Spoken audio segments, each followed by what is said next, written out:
Functions in C అంటే ఏంటో చూద్దాం. ఫంక్షన్ ఏంటి, వాటి యొక్క యూజెస్ ఏంటి, అవి ఎక్కడెక్కడ వాడతాం అనేది ఈ వీడియోలో చూద్దాం. So let's get started. Functions in C. A function in C is a set of statements that, when called, perform some specific task.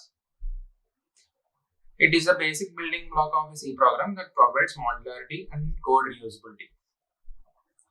ఏం లేదు మా ఇది, ఫర్ సపోజ్ నిన్న లూప్స్ అప్పుడు మీకు ఒకటి చెప్పాను. లూప్ అనేది మనం ఇచ్చిన కండిషన్ ప్రకారం రన్ అవుతుంటది. మనం ఇచ్చిన కండిషన్ ఫాల్స్ అయ్యేంత వరకు ఒక బ్లాక్ ఆఫ్ కోడ్ ని కానీ, ఒక లైన్ ఆఫ్ కోడ్ ని కానీ రిపిటేటివ్ గా పర్ఫామ్ చేస్తే రిపిటేటివ్ గా మనం ఎగ్జిక్యూట్ చేయొచ్చు అని చెప్పాం కదా లూప్ లో. సో ఇప్పుడు నాకు అలా కాకుండా ఒక బ్లాక్ ఆఫ్ కోడ్ నాకు ఒక పర్టికులర్ టైంలో ఒకసారి మాత్రమే ఎగ్జిక్యూట్ అవ్వాలి. మళ్ళీ కాసేపటి తర్వాత మళ్ళీ నేను అదే బ్లాక్ ఆఫ్ కోడ్ మళ్ళీ ఎగ్జిక్యూట్ చేద్దాం అనుకుంటున్నాను.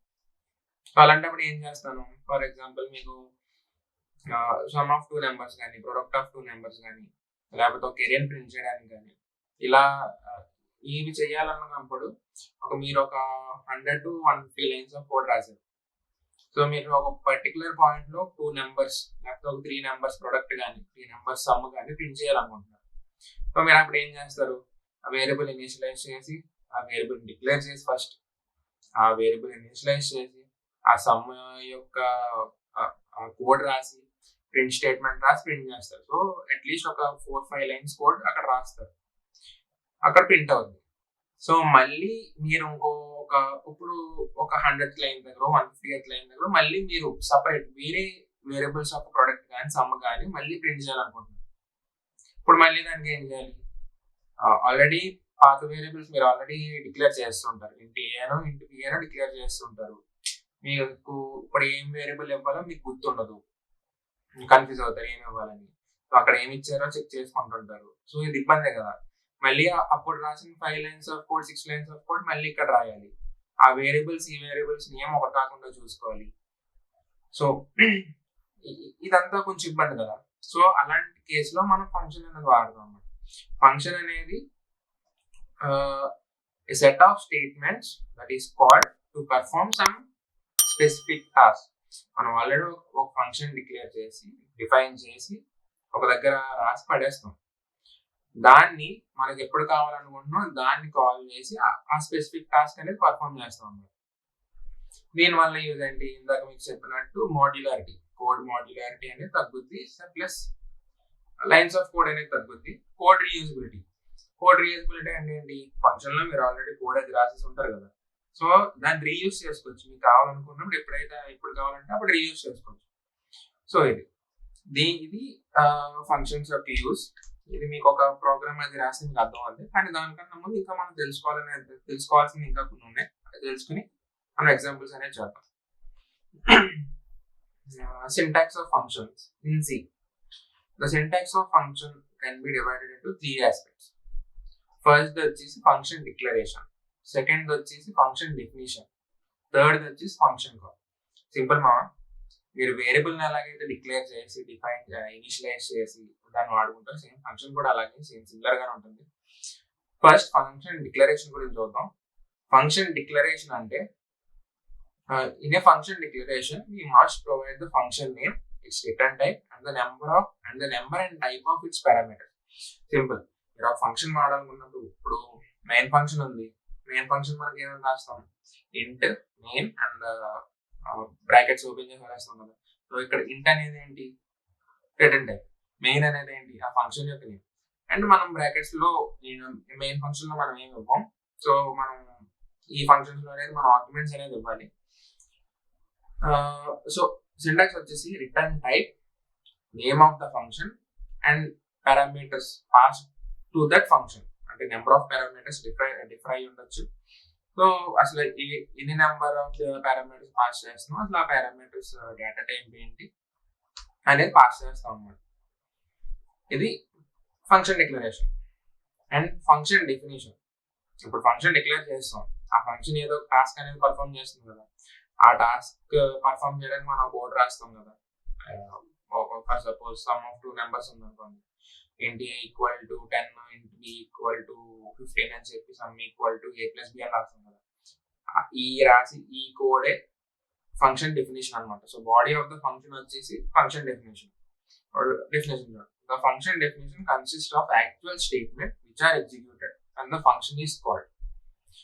సో ఎప్పుడైనా ఫంక్షన్ పిలిచినప్పుడు అది ఏం పర్ఫామ్ చేస్తుంది, ఒకసారి ఒక స్పెసిఫిక్ టాస్క్ అనేది పర్ఫామ్ చేస్తుంది కదా. ఆ స్పెసిఫిక్ టాస్క్ చేయాలంటే మనం కోడ్ రాస్తాం. ఆ కోడ్ నే ఫంక్షన్ డెఫినేషన్ అంటాం అన్నమాట. థర్డ్ వన్ వచ్చేసి function call. A function call is a statement that instructs the compiler to execute the function. We use the function name and parameter in the function call. ఇప్పుడు function define చేసి function declare చేసి function define చేసి ఒక పక్కన పెట్టేశారు. And మీరు ఇప్పుడు main function లో మీకు కావాల్సిన కోడ్ అది రాసుకుంటున్నారు. మీకు ఇప్పుడు ఒక సర్టెన్ టాస్క్ చేయాలి. ఆ సర్టెన్ టాస్క్ కి యూజ్ అయ్యే ఫంక్షన్ మీరు ఆల్రెడీ డిక్లేర్ చేశారు. ఇప్పుడు మరి ఆ ఫంక్షన్ మనం కాల్ చేస్తేనే కదా మనకు స్పెసిఫిక్ టాస్క్ అనేది రన్ అవుతుంది. సో ఇక్కడ ఫంక్షన్ కాల్ చేస్తాం అన్నమాట. ఫంక్షన్ కాల్ ఏం చేస్తాం, జస్ట్ ఆ ఫంక్షన్ డిక్లరేషన్ లో name of the function and parameters ఇచ్చాం కదా. సో ఆ నేమ్ ఆఫ్ ద ఫంక్షన్ ని ప్లస్ పారామీటర్స్, ఏ పారామీటర్స్ ఇచ్చాం ఆ పారామీటర్స్ అంటే ఆ వాల్యూస్ ఆ ఫంక్షన్ లోకి పాస్ చేస్తే ఆ ఫంక్షన్ అనేది అక్కడ టాస్క్ పర్ఫామ్ చేసి మనకి ఆన్సర్ అనేది రిటర్న్ చేస్తుంది.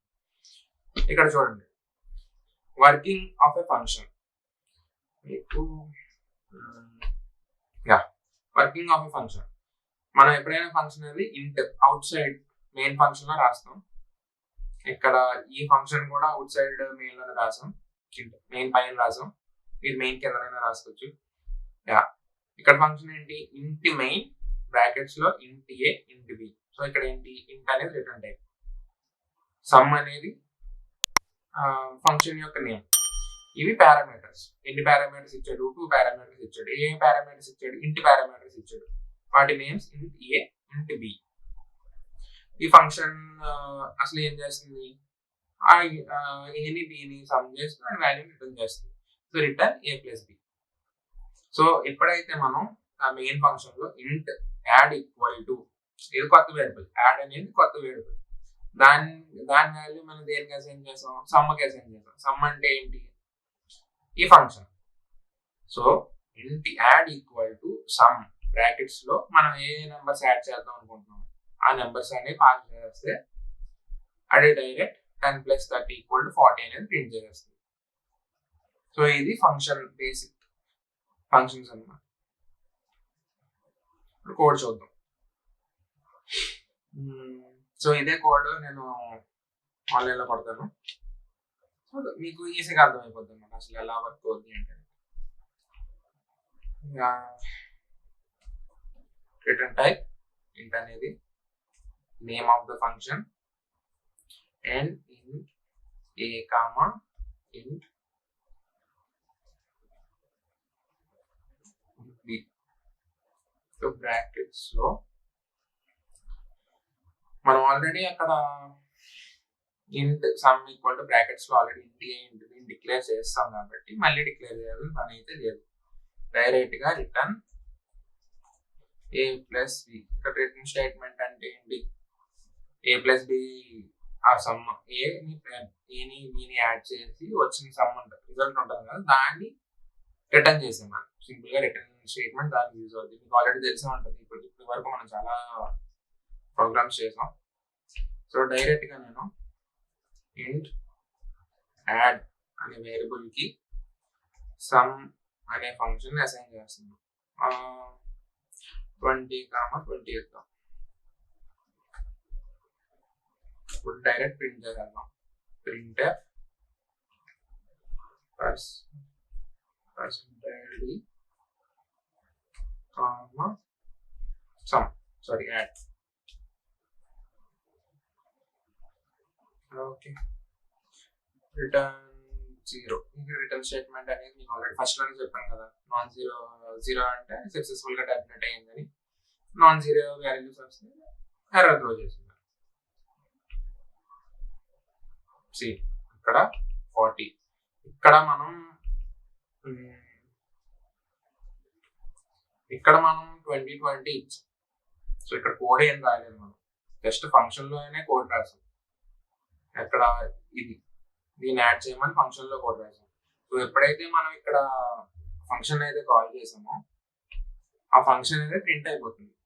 ఆ ఫంక్షన్ లో ఉన్న కోడ్ అనేది ఎగ్జిక్యూట్ అయిపోయి ఇక్కడ యాడ్ కి అసైన్ అయిపోతుంది.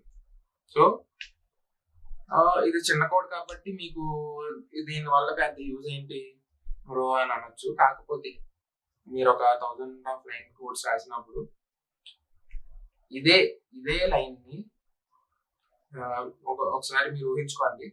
ఇదే product of some of 2 numbers ని మీరు చేయాలంటే వేరియబుల్స్ ని డిక్లేర్ చేసుకోవాలి సపరేట్ గా. ఎవ్రీ టైం మీరు 5 టైమ్స్ అలా సమ్ చేద్దాం అన్నప్పుడు ఎవ్రీ టైం మీరు ప్రొడక్ట్ ఆఫ్ వేరియబుల్స్ ని డిక్లేర్ చేసుకోవాలి. వేరియబుల్ కి వాల్యూస్ అసైన్ చేయాలి. ప్లస్ ఆ సమ్ చేసినప్పుడు ఆ సమ్ రిజల్ట్ మనం వేరియబుల్ లో పెట్టుకుంటాం కదా, ఆ వేరియబుల్ ని డిక్లేర్ చేసుకుని ఇనిషియలైజ్ చేసుకొని ప్రింట్ చేయాలి. So 4-5 lines of code. కాకపోతే ఇక్కడ ఏమైంది, ఇక్కడ ఒక సమ్ ఇక్కడ ఫంక్షన్ అనేది రాస్తాం. ఫస్ట్ ఒక 3 లైన్స్ ఆఫ్ కోడ్ రాస్తాం. జస్ట్ మనం ఒక వేరియబుల్ ని ఇనిషియలైజ్ చేసుకుని దాన్ని ప్రింట్ చేస్తే సమ్ అయిపోయింది. సో ఇక్కడ ఇలా ఫంక్షన్స్ అనేది వాడుతూ ఉంది. సో మళ్ళీ మనం ఇన్ కేస్ రిజల్ట్ మళ్ళీ కాల్ చేద్దాం. Some equal to 10, 15 print.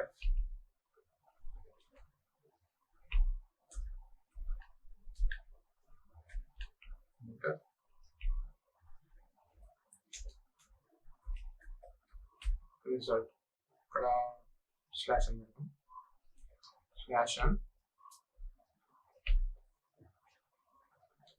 చూసారా, ఫస్ట్ వాల్యూ ప్రింట్ అయింది, సెకండ్ వాల్యూ ప్రింట్ అయింది. సో సెకండ్ కాల్ చేసినప్పుడు ఫస్ట్ వాల్యూ ఏం పోలేదు, ఫస్ట్ వాల్యూ ఫస్ట్ కాల్ చేసినప్పుడు ఆ వాల్యూ ఆడికి అసైన్ అయిపోయింది, ఆ వాల్యూ ప్రింట్ అయింది. సెకండ్ కాల్ చేసినప్పుడు మళ్ళీ ఫ్రెష్ గా ఫంక్షన్ అనేది రన్ అయింది, ఎగ్జిక్యూట్ అయింది, ఆ వాల్యూ రిజల్ట్ ఇచ్చింది, రిజల్ట్ ప్రింట్ చేసినప్పుడు కొత్త వాల్యూ ప్రింట్ అయింది. ఇదే టాపిక్ నేను లాస్ట్ వీడియోస్ లో మీకు కానీ గుర్తుంటే టైప్స్ ఆఫ్ వేరియబుల్స్ చెప్పేటప్పుడు స్టాటిక్ వేరియబుల్ ఇవి చెప్పేటప్పుడు ఫంక్షన్ అనేది వాడు. సో ఒకసారి ఆ వీడియో మళ్ళీ చూడండి, మీకు అర్థం అవుద్ది అనమాట అసలు ఎలా వర్క్ అవుతుంది. సో ఇది basic function, basic use of function. ఇంకా మనం వేరే పడవచ్చు. స్వాపింగ్ ఆఫ్ 2 నెంబర్స్ అని, ప్రొడక్ట్ ఆఫ్ 2 నెంబర్స్ అని,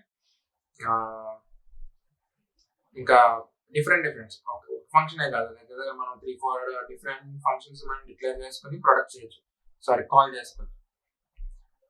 అండ్ ఇంకో ఫంక్షన్ అనేది మీకు ఇక్కడ డిఫైన్ చేస్తాను వేరే ఫంక్షన్. దాన్ని మళ్ళీ ఈ ఫంక్షన్ ఉండగానే సెకండ్ ఫంక్షన్ డిఫైన్ చేసి సెకండ్ ఫంక్షన్ మళ్ళీ కాల్ చేస్తాను. సో మీకు ఈజీగా అర్థమవుతుంది. ఇప్పుడు ఏం చేద్దాం, ఒక 2 నెంబర్స్ స్వాప్ చేద్దాం. V1, V2 ఇక్కడ టెంప్ అనే వేరియబుల్కి V1 వాల్యూ అసైన్ చేస్తున్నాము.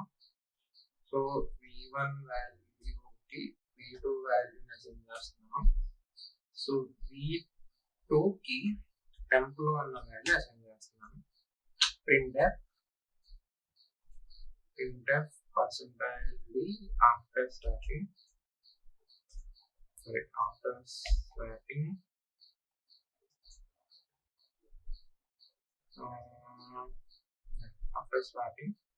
percentage d percentage d V1 V2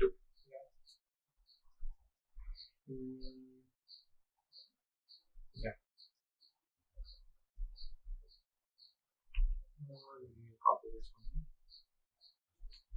so ఇప్పుడు ఇక్కడ మెయిన్ ఫంక్షన్ లో int ఈక్వల్ టు 27 అని ఇనిషియలైజ్ చేద్దాం. int b ఈక్వల్ టు 9 అని ఇనిషియలైజ్ చేద్దాం. Before swapping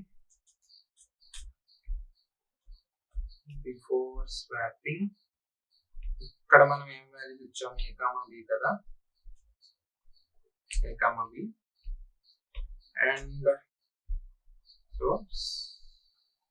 swap a comma b. Yeah, ఇప్పుడు రన్ చేసి చూద్దాం.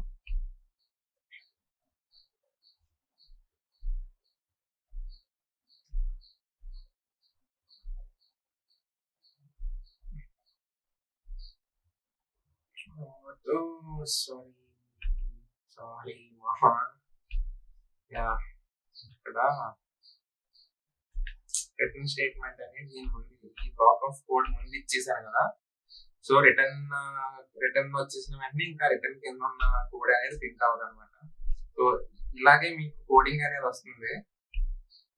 యా, అప్పుడు చూడండి. సో ఇక్కడ ఏమైందంటే రిటర్న్ అనేది మనం ఫస్ట్ ప్రింట్ ఎఫ్ కింద పెట్టేసాం కదా. సో ఎప్పుడైతే కంపైలర్ రిటర్న్ 0 అని చూసిందో అక్కడితో కోడ్ ఆపేస్తుంది అన్నమాట. కంపైలేషన్ ప్రాసెస్ అనేది ఆపేస్తుంది. సో నేను చూసుకోలేదు, అది ప్రింట్ ఎఫ్ కింద పెట్టేసాను. రిటర్న్ 0 కింద మనం ఇప్పుడు ఈ స్వాపింగ్ ఆఫ్ నెంబర్స్ చేసాం కాబట్టి కంపైలేషన్ ప్రాసెస్ అక్కడ దాకా వెళ్ళలేదు. సో మనకు అందుకే ఇక్కడ ప్రింట్ అవ్వలేదు అనమాట.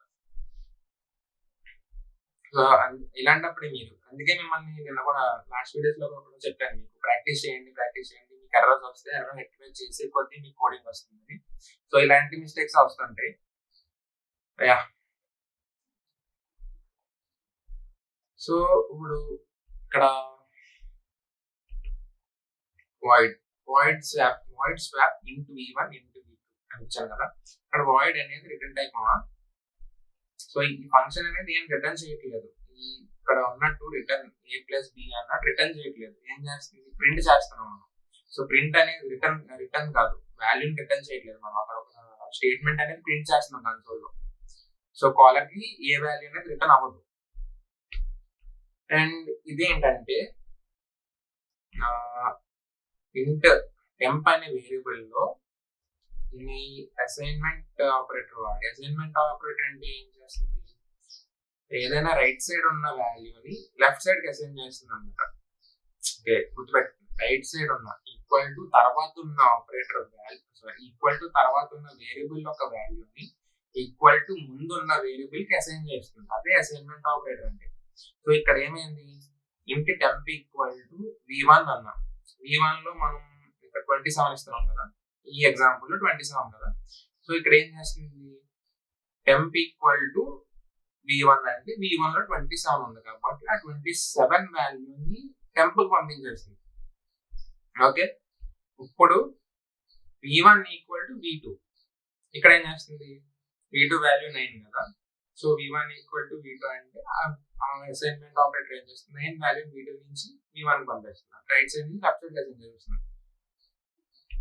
అండ్ v2 ఇప్పుడు ఫ్రీ కదా, v2 ఈక్వల్ టు 10 అన్నా. ఇక్కడ ఏమైంది, టెంపుల్ ఆల్రెడీ 27 మనం స్టోర్ చేసాం. అండ్ ఇప్పుడు v2 ఈక్వల్ టు 10 అన్నాం కాబట్టి ఆ 27 అనేది v2 కి అసైన్ అయిపోతుంది. సో స్వాప్ అయిపోయాయి నెంబర్స్. ఫస్ట్ v1 27 ఉండేది, v2 9 ఉండేది.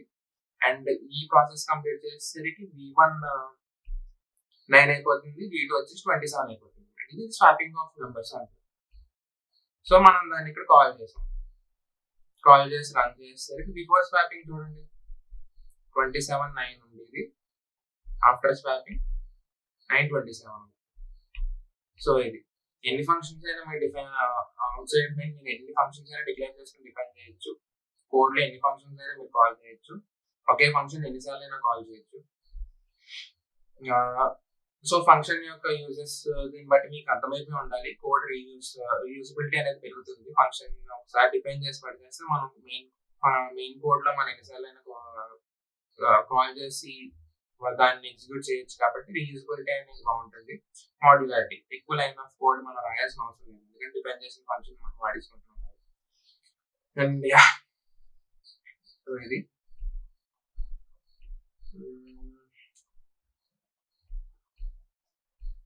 నెక్స్ట్ కాన్సెప్ట్ వెళ్ళిపోదాం. Types of functions according to arguments and return value. అంటే ఏంటి, ఫంక్షన్ లో 4 టైప్స్ ఉంటాయి. ఆ ఫంక్షన్స్ యొక్క రిటర్న్ టైప్ అండ్ ఆర్గ్యుమెంట్స్, ఈ రెండు కలిపి ఆ 4 టైప్స్ అనేది డిసైడ్ చేస్తాం అనమాట. ఫంక్షన్స్ ఫస్ట్ టైప్ వచ్చేసి functions with arguments and return value. అంటే నేను సింపుల్ గా ఇక్కడ ఇంట్ సమ్ ఉంటుంది, ఇంట్ సమ్ ఇంటి బి ప్లస్ రిటర్న్ ఏ ప్లస్ బి అని ఉంది కదా, ఆ function with return type and arguments అంటాం అన్నమాట. అంటే ఏంటి, ఆ ఫంక్షన్ లో రిటర్న్ టైప్ ఉంది అంటే ఆ ఫంక్షన్ కాల్ చేసినప్పుడు మనకు వాల్యూ అనేది రిటర్న్ వస్తుంది, అండ్ ఆ ఫంక్షన్ లో వాల్యూస్ కూడా ఉన్నాయి. ఆ ఫంక్షన్ మనం వాల్యూస్ కూడా పాస్ చేస్తున్నాం, పారామీటర్స్ పాస్ చేస్తున్నాం. కాబట్టి ఇది ఈ ఫంక్షన్ అనేది it is the example of function with return type and arguments.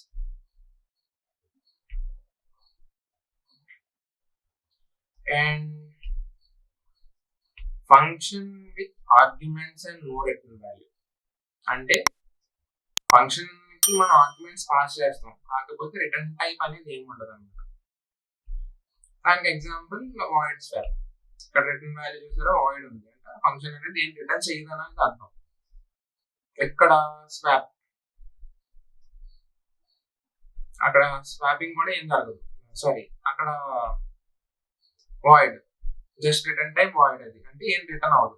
కాకపోతే ఇక్కడ స్వాప్ చేస్తున్నాం, స్వాప్ చేసిన తర్వాత మనం అక్కడ వాల్యూ అనేది ప్రింట్ చేస్తాం. సో అది రిటర్న్ టైప్ కాదు, అది వాల్యూ రిటర్న్ చేయట్లేదు, జస్ట్ ప్రింట్ చేస్తాం. అండ్ నెక్స్ట్ వచ్చేసి function with no arguments and with return value. అంటే ఫంక్షన్ మనం ఆర్గ్యుమెంట్స్ అనేది పాస్ చేయం, కాకపోతే రిటర్న్ వాల్యూ అనేది ఉంటుంది. అది ఎలాగంటే మీకు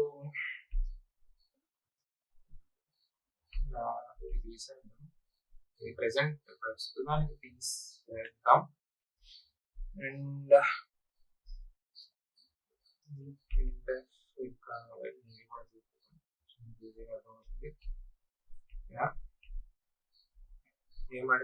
third one function with no arguments with return values. అంటే ఆర్గ్యుమెంట్స్ ఉండవు కానీ రిటర్న్ వాల్యూ ఉంటుంది. సో దానికి సింపుల్ వచ్చేసి ఇక్కడ ఆర్గ్యుమెంట్స్ తీసేస్తాం, ఇక్కడ ఆర్గ్యుమెంట్స్ ఉండవు కాకపోతే లోపల డిఫైన్ చేస్తాం అనమాట. అదేనా లోపల డిఫైన్ చేస్తాం, డే equal to 20 into B equal to 30 అని చెప్పి ఇక్కడ డిఫైన్ చేస్తాం. ఇక్కడ సింపుల్ గా మనం జస్ట్ కాల్ చేస్తాం అంతే, మనం ఆర్గ్యుమెంట్స్ ఏమి ఇవ్వం కాబట్టి జస్ట్ కాల్ చేస్తాం. కాల్ చేసి ప్రింట్ చేస్తాం.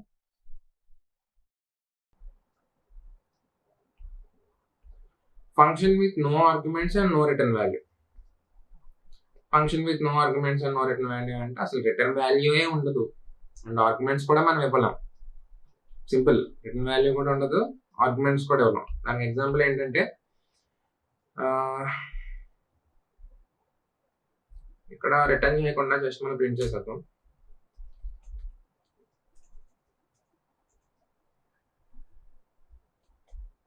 Print a plus b.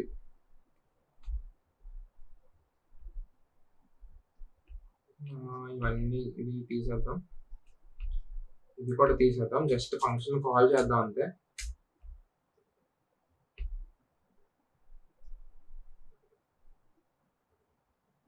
Sorry మనం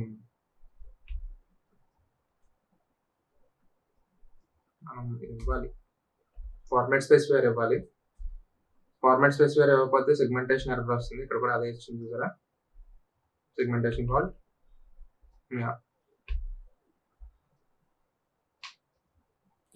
జస్ట్ అసలు ఆర్గ్యుమెంట్స్ లేవు అండ్ రిటర్న్ టైప్ కూడా లేదు, జస్ట్ ఆ ఫంక్షన్ లో ఉన్న డిఫైన్డ్ వాల్యూని print already predefined values ని మనం జస్ట్ ప్రింట్ చేస్తాం అంతే.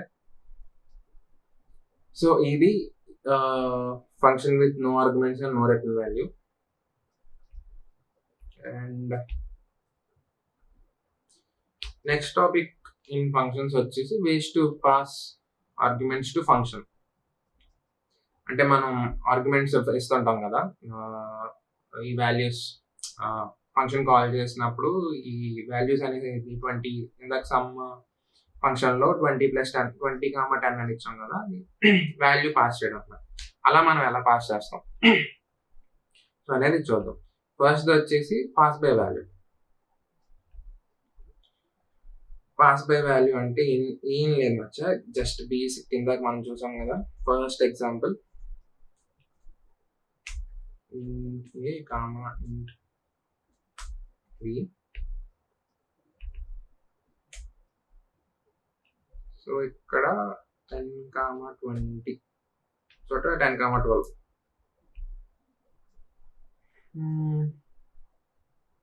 యా వాడిచ్చిన పర్లేదు.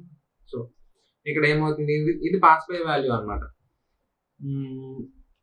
జస్ట్ వాల్యూస్ పాస్ చేసాం, ఫంక్షన్ కాల్ చేసి వాల్యూస్ పాస్ చేస్తే మనకు ఆ ఫంక్షన్లో ఉన్న కోడ్ అంతా ఎగ్జిక్యూట్ అయ్యి మనకి వాల్యూ అనేది ప్రింట్ చేస్తుంది, అది రిటర్న్ చేస్తుంది. ఇది పాస్ బై వాల్యూ.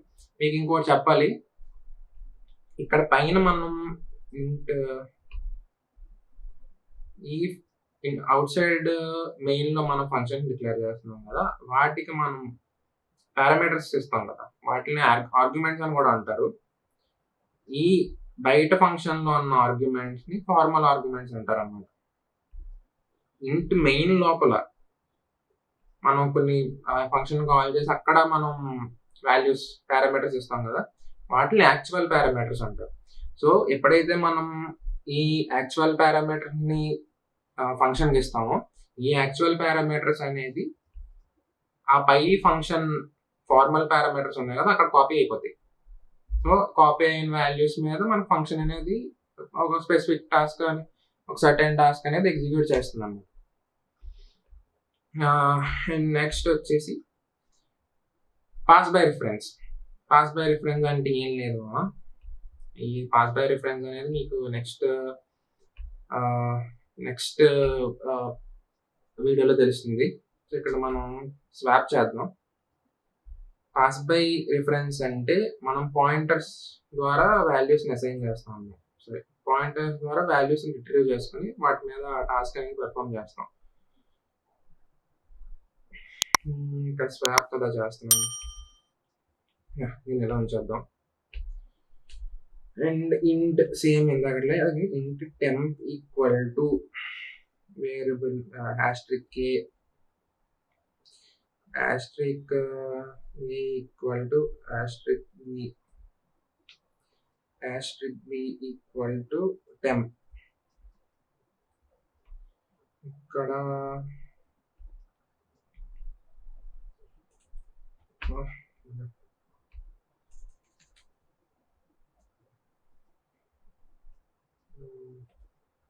సేమ్ ఇందాకలాగా after swapping percentile d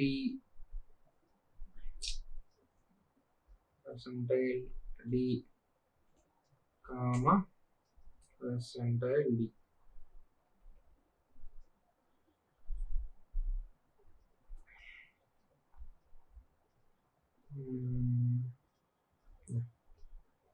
Asterisk a comma asterisk. ఇక్కడ ఏం చేద్దాం,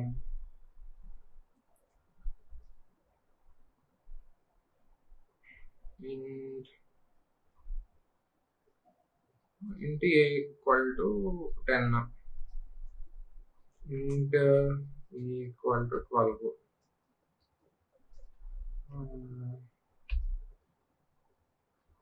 కాపీ చేద్దాం, తీసేద్దాం. Swap b.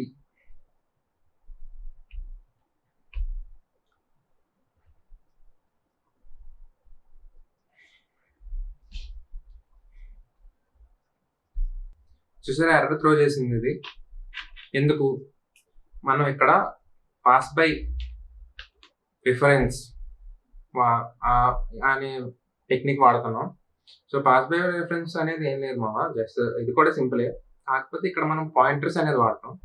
ఇది ఈ యాస్ట్రిక్ ఏ ఉంది కదా, అది ఒక పాయింటర్ అనమాట, ఇంటీజర్ పాయింటర్. అది మనం పాయింటర్ని ఎలా డిక్లేర్ చేస్తాం, ఇక్కడ ఈ యాస్ట్రిక్ పెట్టి డిక్లేర్ చేస్తాం.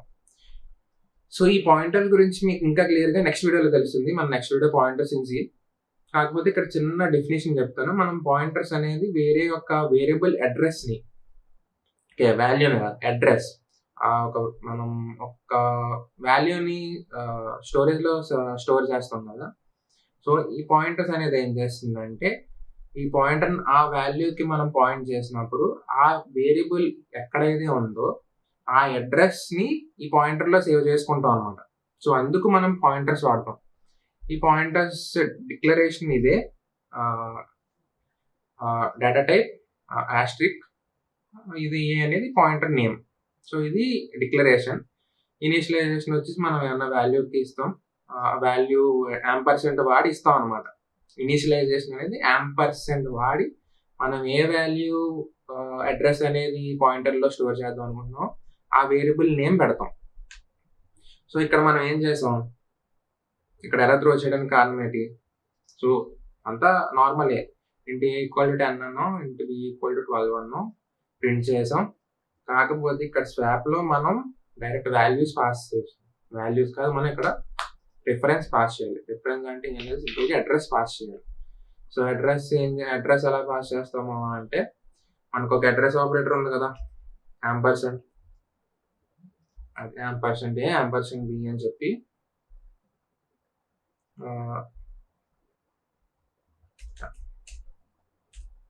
యాంపర్సెంట్ A యాంపర్సెంట్ B అని ఈ రెండు పాస్ చేస్తే వీటి యొక్క అడ్రస్ అనేది వెళ్ళిపోతుంది.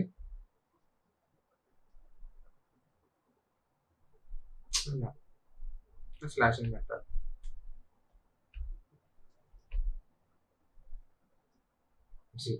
Before swapping 10 to 12, after swapping 12 to 10. So ఇది అడ్రస్ వాడి చేసాం అనమాట. ఈ పాయింటర్స్ గురించి నెక్స్ట్ వీడియోలో మీకు ఇంకా క్లియర్గా అర్థమవుతుంది. ప్రెసెంట్ అయితే ఇలా ఈ 2 వేస్ ఉన్నాయని గుర్తుపెట్టుకోండి. సో అంతే మా ఈ వీడియోకి. నెక్స్ట్ వీడియోలో పాయింటర్స్తో మళ్ళీ కలుద్దాం. Until then happy coding, by.